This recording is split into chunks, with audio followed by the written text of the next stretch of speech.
পঞ্চম শ্রেণী হিন্দু ধর্ম শিক্ষা। তো আজকে আমরা সমাধান করব, এটা হচ্ছে তৃতীয় অধ্যায়ের তৃতীয় পরিচ্ছেদ। ঠিক আছে, পৃষ্ঠা নাম্বার হচ্ছে 52। তো আজকে তৃতীয় পরিচ্ছেদে যা যা আছে একটি ভিডিওতে সমাধান করব। তারপরে কি কি সমাধান করব দেখায়। তারপরে দেখো আমাদের 54 পৃষ্ঠার এইগুলো সমাধান করব। তারপরে এইগুলো সমাধান করব। পৃষ্ঠা নাম্বার হচ্ছে 55 আর পরবর্তীতে আছে চতুর্থ অধ্যায়। তো আজকে আমরা তৃতীয় পরিচ্ছেদ পর্যন্ত দেখাবো। তো চলো প্রথম থেকে শুরু করি। আর চতুর্থ অধ্যায়ের ভিডিও আমরা আরেকটি ভিডিওতে দেখাবো। আজকে শুধু তৃতীয় পরিচ্ছেদ দেখাবো। তো চলো শুরু করি। তো দেখো প্রথমে আমাদের ছিল 52 পৃষ্ঠার থেকে শুরু তৃতীয় পরিচ্ছেদে। হ্যাঁ, তো এখানে আমাদের বলেছে তোমার ভালো লাগা একজন ব্যক্তির পরিচয় দাও, কেন ভালো লাগে তা লেখো। তো আমার ভালো লাগা একজন ব্যক্তির পরিচয় আমরা এর মধ্যে লিখব। তো চলো আমরা এটার উত্তর দেখে নেই। আমার এখানে বলছে যে আমার ভালো লাগা একজন ব্যক্তির কথা আমরা এর মধ্যে লিখবো, পরিচয় দেবো এবং কেন ভালো লাগে সেটাও লিখতে হবে। তো চলো উত্তরটি দেখে নেই। তো এই যে দেখো আমাদের প্রশ্নটার উত্তর। হ্যাঁ, এখানে বড় করে লেখা আছে, তোমরা ছোট করে লিখতে পারো। তো ছোট করে না পর্যন্তও দিতে পারো, আবার এই বলেন এই পর্যন্ত দিতে পারো ছোট করে। আর যদি পুরোটা লিখতে চাও তাহলে পুরোটা লিখে দিবা। তো চলো আমি পড়ে শোনাই। আমার ভালো লাগা একজন ব্যক্তি আমার মা খুবই ভালো। তিনি সবাইকে ভালোবাসেন এবং সবার সাথে ভালোভাবে কথা বলেন। মা খুব ভোরে ঘুম থেকে ওঠেন, পূজা দেন, তারপরে আমাদের জন্য রান্না করেন এবং ঘরের কাজ সম্পূর্ণ করেন। মা কখনো রাগ করেন না, বরং হাসিমুখে সব কাজ করেন। দাদা বা আমার কখনো মন খারাপ থাকলে তিনি সাহায্য করেন, সান্ত্বনা দেন। মা আমাকে সব সময় সত্য কথা বলতে বলেন এবং সবসময় ভালো কাজ করতে বলেন। তিনি বলেন সবসময় অন্যের উপকার করবে এবং কখনো কারো বা কারো মনে কষ্ট দিবে না। মা আমাকে সবসময় পড়াশোনায় সাহায্য করেন। আমি যখন কোনো কিছু বুঝতে না পারি মা তখন আমাকে ধৈর্য নিয়ে বোঝান। আমার মাই আমার জীবনের সবচেয়ে প্রিয় ভালো লাগার মানুষ। আমি বড় হয়ে আমার মায়ের মতোই সৎ এবং ধৈর্যশীল হতে চাই। তো তোমরা এটা লিখে দিবে। আর আমি ছোট করে তো দিয়েছি, চাইলে ছোট করেও দিতে পারো। তো দেখো 52 পৃষ্ঠার উত্তর কমপ্লিট। এখন চলে যাবো পরবর্তী পৃষ্ঠার সমাধানে। তো এখানে দেখো বলেছে যে যুধিষ্ঠিরের সদাচারের কাহিনী অভিনয় করো। তো এটা একটা অভিনয়, আমরা অভিনয়ে যাব না, আমরা চলে যাব প্রশ্নে। এখন দেখো ক নাম্বার বলেছে সঠিক শব্দ দিয়ে শূন্যস্থান পূরণ করো। ক নাম্বার আছে সদাচার হলো ড্যাশ আচরণ। তো চলো আমাদের 5টি আছে, আমরা উত্তরগুলো দেখে নেই। তো এই দেখো প্রিয় শিক্ষার্থীরা, আমাদের 1 নম্বর উত্তর হবে ভালো। 2 নম্বরে বলেছে সদাচারী ব্যক্তিকে সবাই ভালোবাসে এবং ড্যাশ করে। 2 হবে সম্মান। 3 যুধিষ্ঠির ছিলেন ড্যাশ সত্যবাদী ধার্মিক। 4 ভীম ছিলেন যুধিষ্ঠিরের ড্যাশ পিতামহ।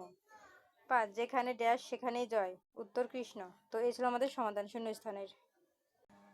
তো দেখো আমাদের 54 পৃষ্ঠা কমপ্লিট। এখন চলে যাবো 55 পৃষ্ঠায়। এখানে ডান বাম আছে, ডান পাশে থেকে আমরা বাম পাশের অর্থ মিলাই। ঠিক আছে, দেখো 1 নম্বর আছে আচার অর্থ। তো আচার অর্থ কি? আচরণ।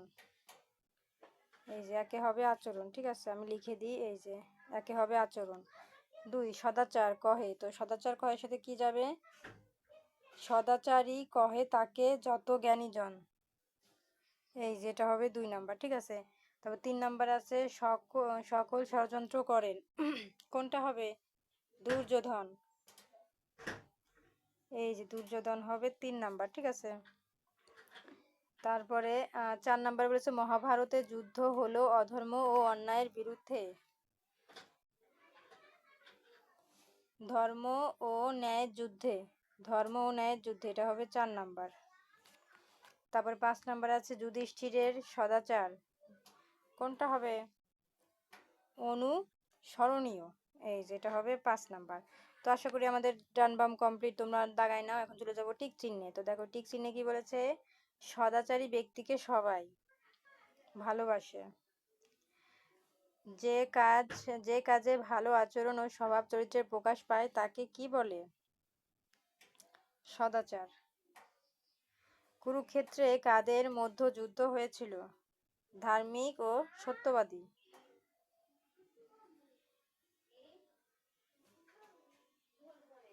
এই যে ক নাম্বার হবে কৌরব ও পাণ্ডবদের মধ্যে। আর 4 নাম্বার হবে শিশুকাল থেকে যুধিষ্ঠির ছিলেন ধার্মিক ও সত্যবাদী। এই যে ক নাম্বার। ঠিক আছে, তো এই ছিল আমাদের টিক চিহ্নের সমাধান।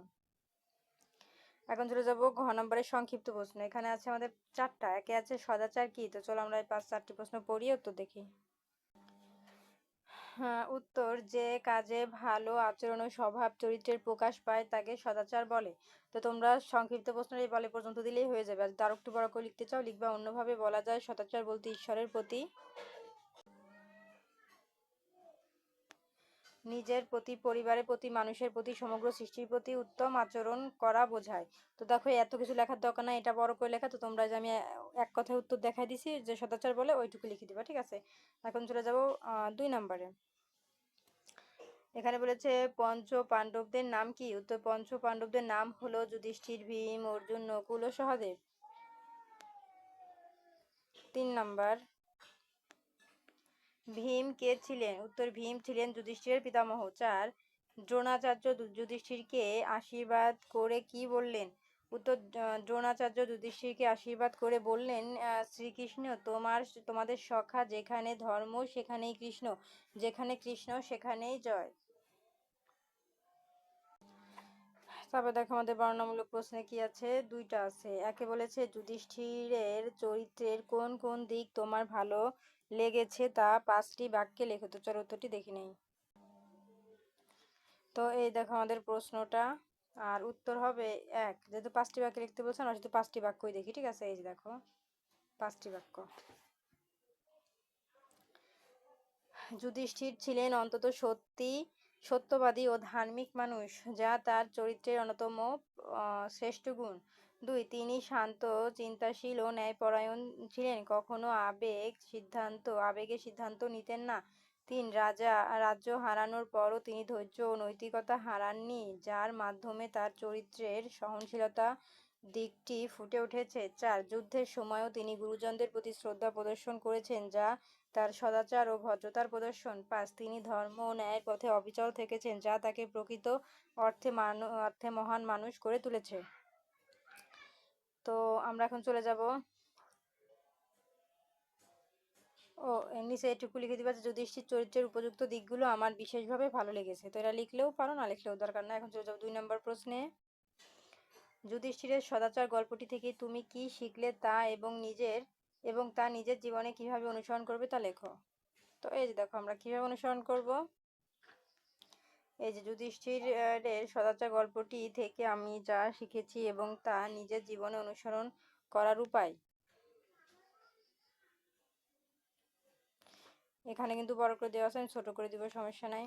এই গল্প আমাকে শিখিয়েছে একজন মানুষকে সদাচার, সত্যনিষ্ঠা, ধৈর্য, ন্যায়পরায়ণতা এবং ভদ্রতা বজায় রেখে চলতে হবে। যুধিষ্ঠির যুদ্ধের আগে বিপক্ষে থাকা গুরুজনদের প্রণাম করে আশীর্বাদ গ্রহণ করেছিলেন। এটা আমাকে আরও শিখিয়েছে যে পরিস্থিতি যতই কঠিন হোক, শ্রদ্ধা ও নম্রতা কখনো হারানো উচিত নয়। সব সময় সত্য ও ন্যায়ের পথে চলতে হবে। যুধিষ্ঠির রাজ্য হারিয়েও ন্যায়ের জন্য লড়েছেন, তাই আমি সব সময় চেষ্টা করব ন্যায়ের পক্ষে দাঁড়াতে এবং ভুলের বিরুদ্ধে সঠিক সিদ্ধান্ত নিতে। তো তুমি এই পর্যন্ত লিখে দিতে পারো, নিতে পর্যন্ত, আর চাইলে পুরোটাও লিখে দিবা, ঠিক আছে? দেখো পুরোটা দেখাই দিচ্ছি। এই দেখো এখান থেকে আরো খানিক আছে, ঠিক আছে? তো তোমরা চাইলে নিচে এইটুকু দিতে পারো, ঠিক আছে? অথবা উপরের প্যারা দিতে পারো, নাহলে নিচের প্যারা দিতে পারো, যে কোনো দিলেই হয়ে যাবে, কোনো ব্যাপার না। তো এই ছিল আমাদের সমাধান।